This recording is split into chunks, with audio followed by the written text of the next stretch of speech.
Tantor Audio, a division of Recorded Books, presents Return of the Shirán by R.K. Lander, narrated by Gary Bennett. Chapter 1. Staying Alive. Lineal Era Eridan, Lastari, legendary healer from Iaure. Hers was the mind behind the Junar, first antidote of its kind to combat hybrid poisons, amongst them that of the Nimmuan. She saved Fel'annár of Lantaria's life once. Could she do it again? Not with potions and infusions, but with a balm that can only be used on the soul, that cannot be touched, only felt? The elusive balm of love remembered? Journals, Lieutenant Fulkite Tensari. Lineal's eyes were filled with the glaring light of a new world, but her soul was dark like wet soil, like poisoned blood. The afternoon sun was so bright she could hardly make out the colors of the sea-swept world in which she had been sailing for nearly 2 weeks. A salty breeze blew into her, clothes flapping behind and around her, strands of loosened hair snaking about a sun-kissed face that felt dry and tight from too much sun and salt.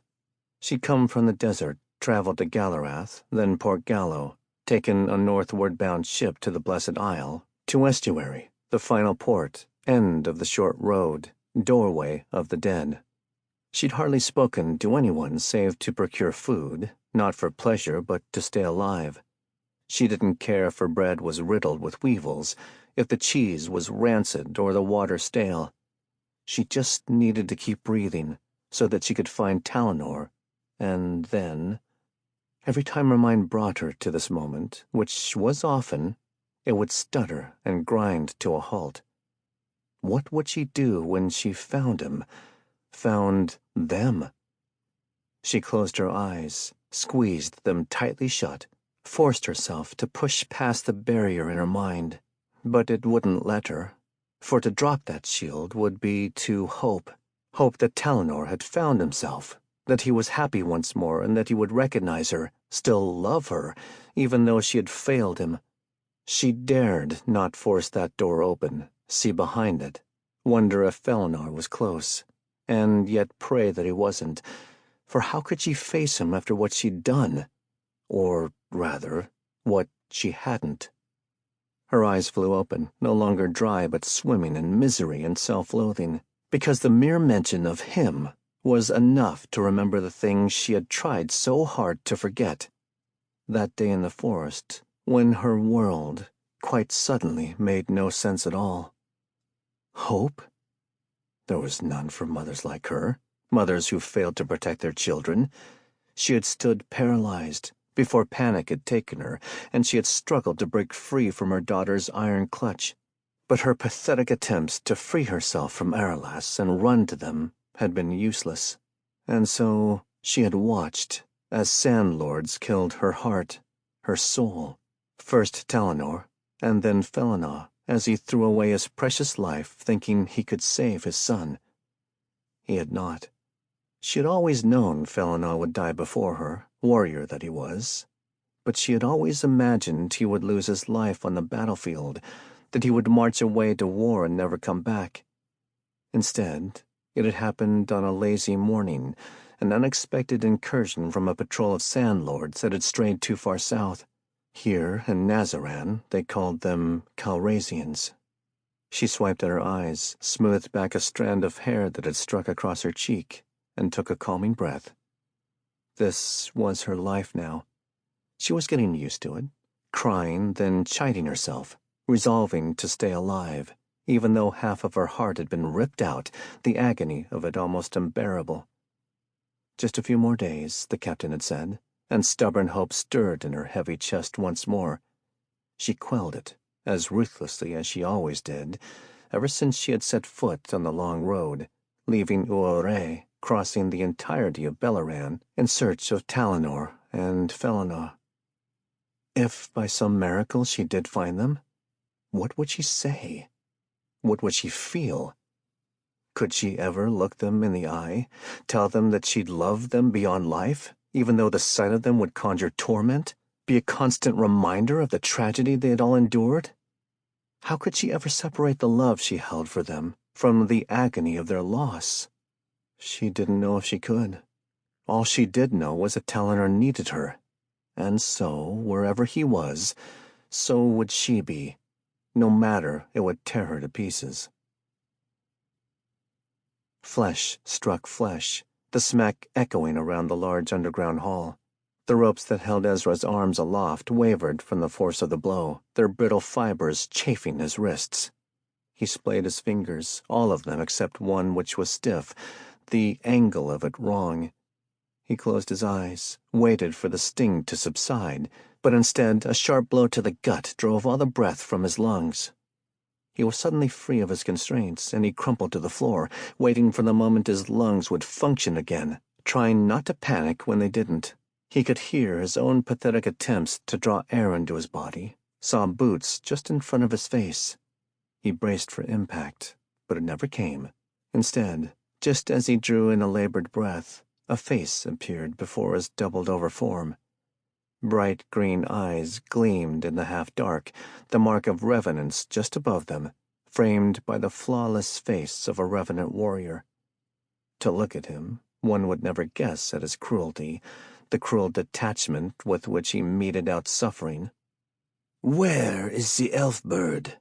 Tell me where your crow-painter is." The voice seemed almost whimsical, like a kindly teacher, and Ezra lifted his heavy head, blinking in a futile attempt to clear his blurry vision. "I don't know." The beautiful face was gone, and in its place, a black object hurtled towards him until it blocked his vision and pain exploded in his head.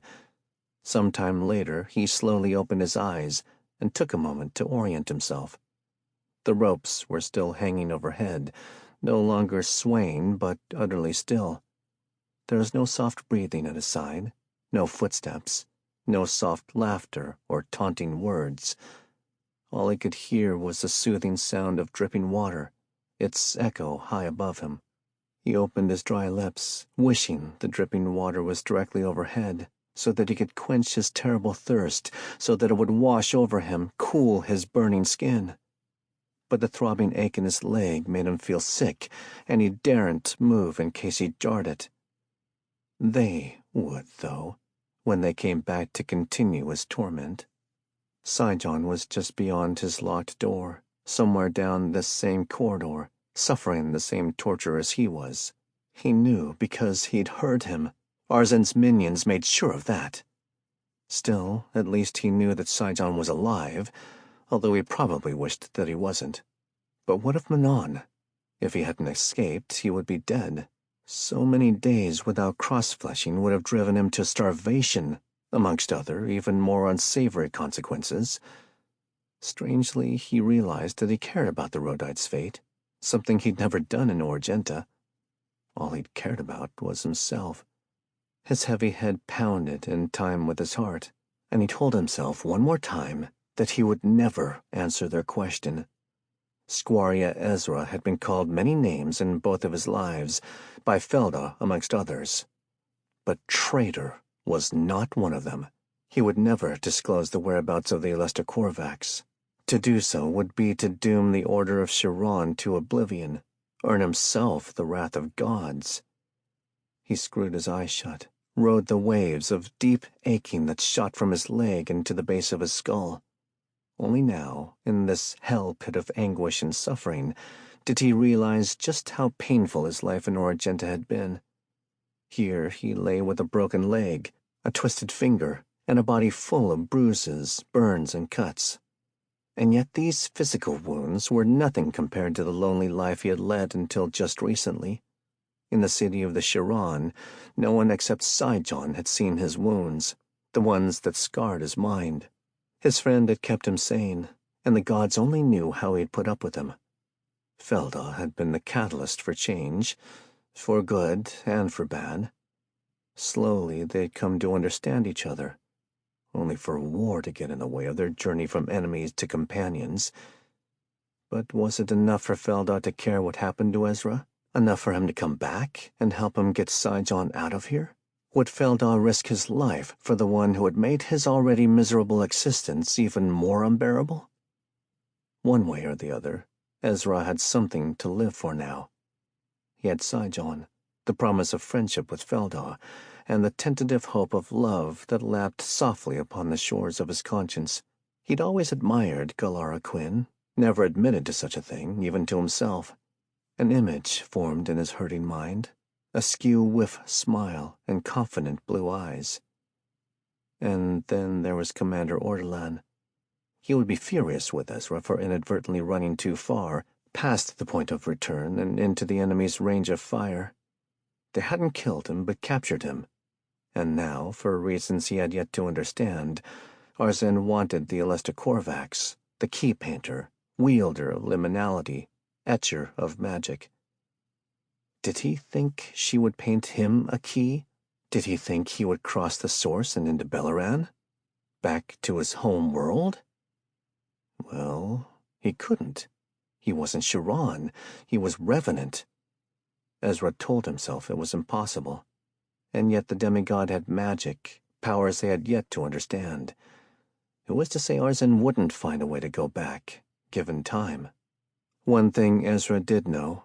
The demigod feared Xionar because somehow his brother Squaria's blue fire could undo revenants, or so it had seemed to him at the time.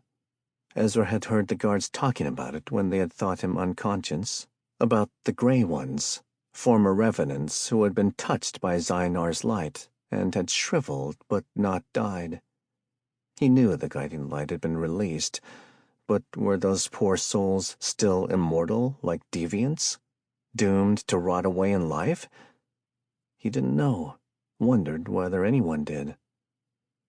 He shifted, groaned, told himself he should try to sleep, but pain and regret were throbbing in his head. Ezra had walked into the hands of Nazaran's greatest enemy, given him an unexpected boon, a chance to possess a war dragon. Ezra frowned, looked at the wall but didn't see it. Perhaps there was a way to undo the damage he'd done.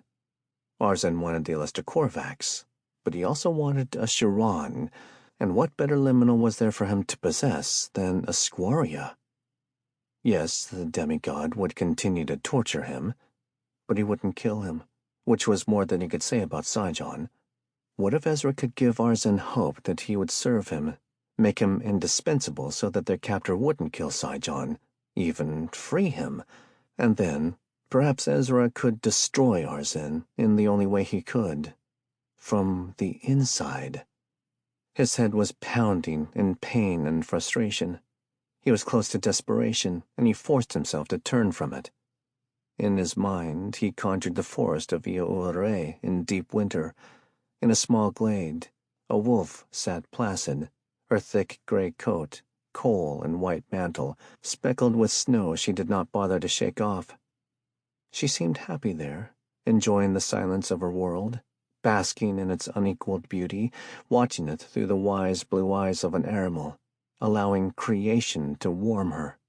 He smiled from where he imagined himself, sitting on a low-hanging branch, watching her unblinking, vigilant eyes. His heart slowed, and the pain from these last days of torture faded. He closed his eyes, breathed in, not the dank smell of mold and stagnant water from far beneath Fort Arliss, but the fresh smell of eucalyptus and pine, the snow-kissed forests of Orindor, where Galara Quinn reigned queen, and Ezra was once more Tanakai. Zedah, rightful heir of Fort Arliss, smoothed a hand down her satin and velvet robes, checked the pile of hair upon her head was perfectly folded, knotted, curled, and clipped, then took a deep breath. Reaching for the door, she turned the knob and slowly pulled.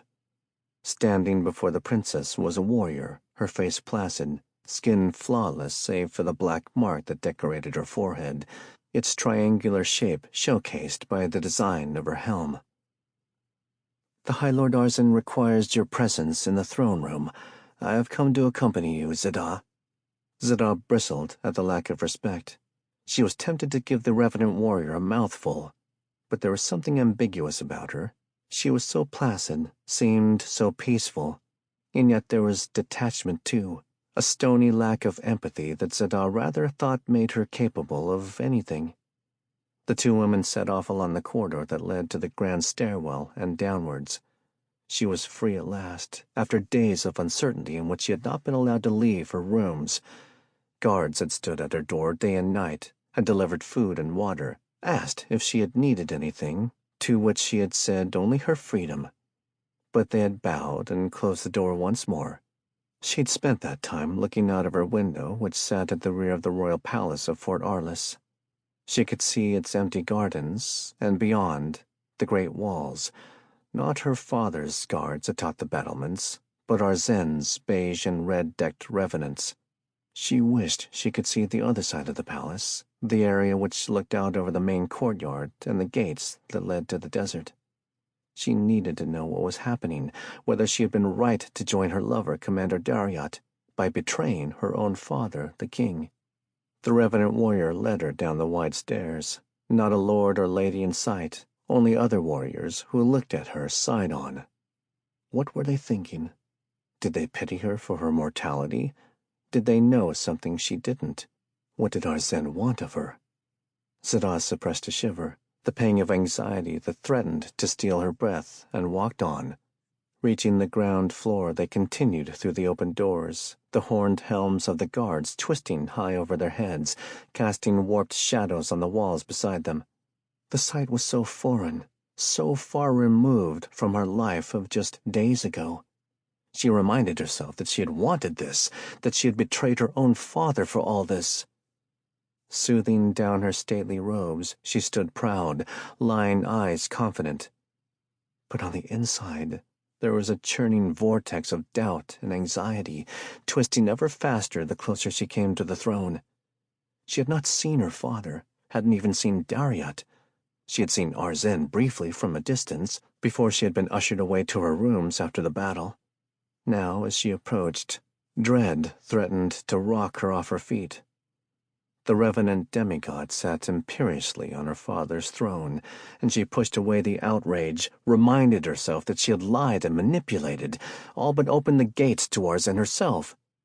She searched the room for her father, felt stupid for it, but she needed to tell him that it was all right, that Arzen would not harm them, that she had been right to betray him, that he too would see it in the end.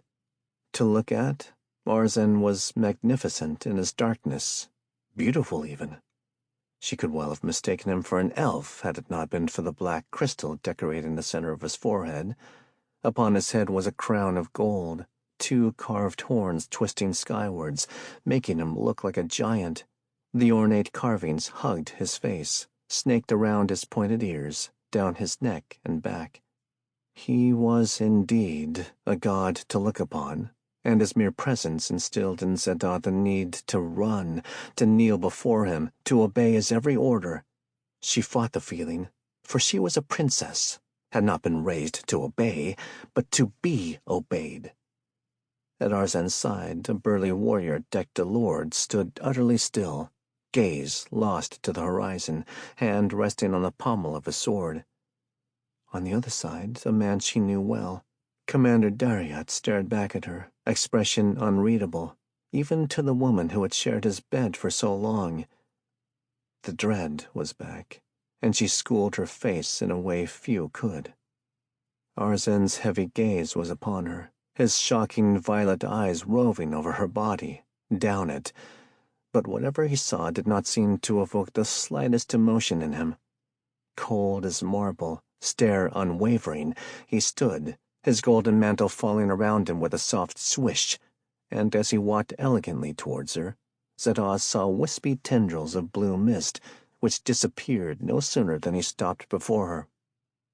"Zada, daughter of Josiah, it is my pleasure to meet you."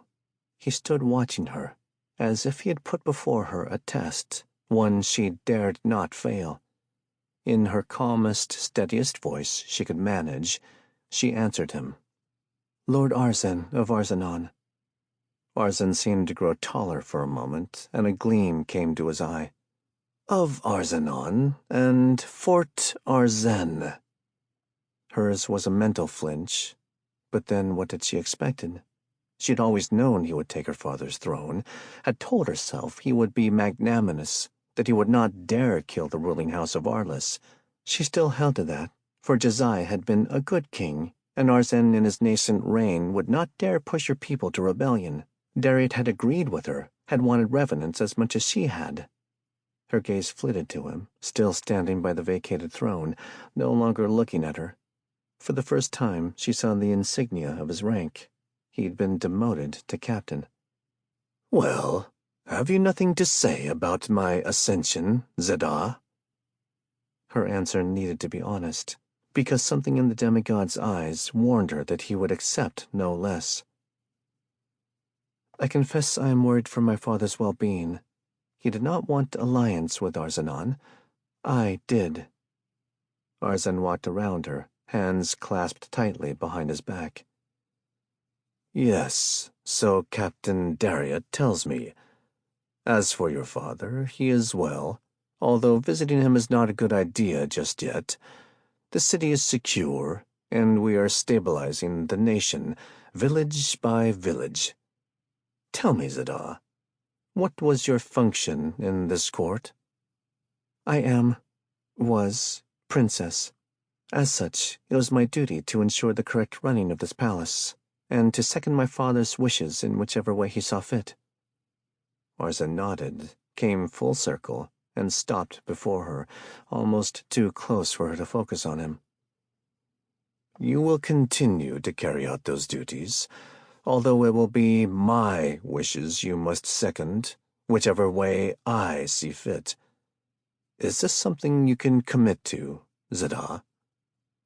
The answer was obvious. Even if she couldn't, she would never risk saying so. Arzen's words about her father were a clear threat, one she'd understood perfectly. She tried to catch Dariet's gaze once more, but he would not look at her. She turned back to Arzen. "I can. But tell me, how should I address you?" "Your Grace, High Lord." Zedah dipped her head in the way of a bow, and Arzen watched her, expression blank. Quite unexpectedly, he leaned forward and whispered just before her mouth, "Kneel before your new master, Zedah." She could feel his hot breath on her lips, and even though he had nothing more to say, he did not move away. She knelt and bowed her head, knowing Arzen would be looking down on her, satisfied by her submission, she hoped.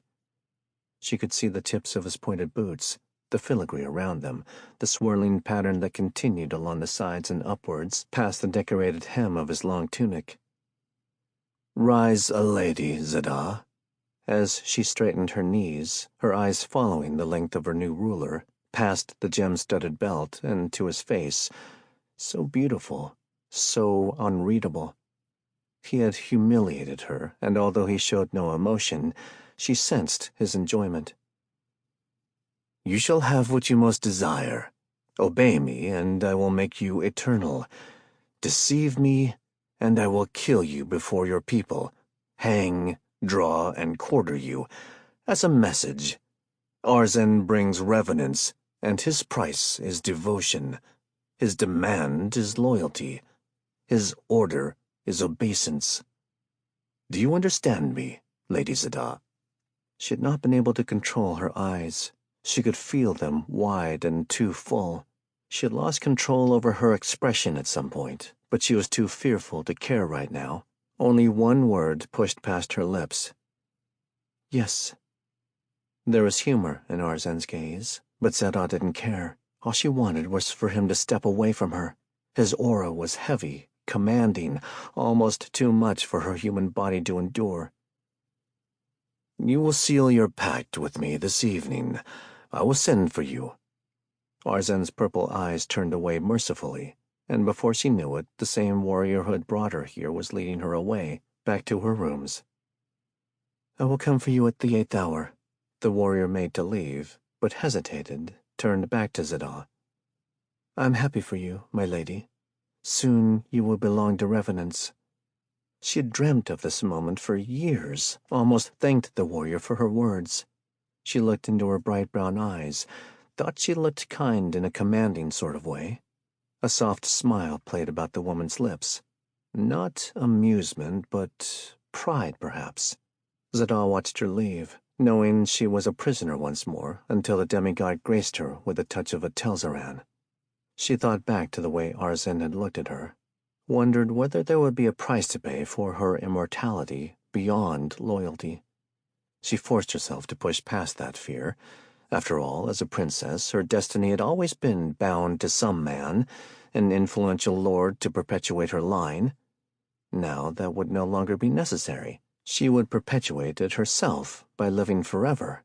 She should have been ecstatic, and yet she could not find it within herself to be happy. Her father was a captive of Arzen. Her people, the entire court, was missing. Were they too under house arrest? And what of the servants, the townsfolk? Had Arzen imposed a curfew of some kind? Was that why she had seen no one on her way to the throne room? At least she'd seen Dariat, but he had struggled to meet her gaze.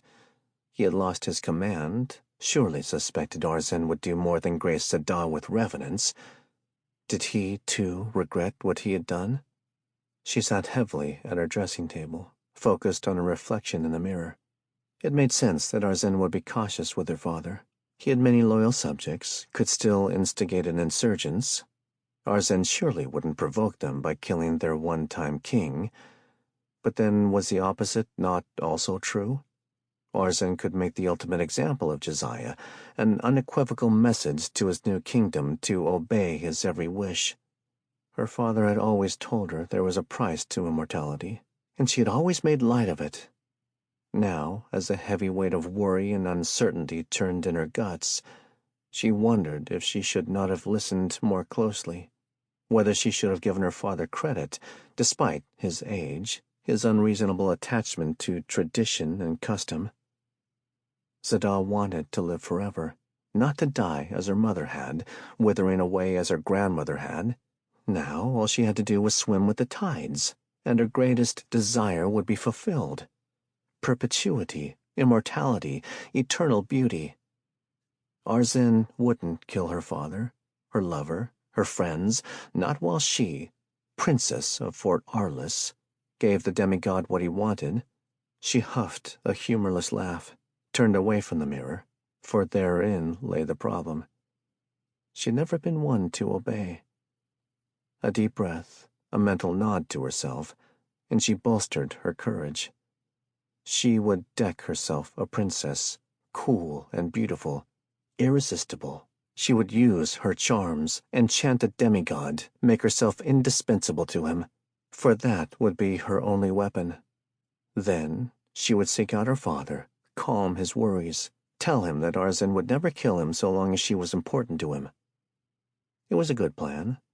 Still, all she felt was dread, and a growing sense of displacement. Fel'annár held his longsword in both hands, the muscles in his arms straining as they held the blade aloft, perfectly still, as only a calm master could achieve.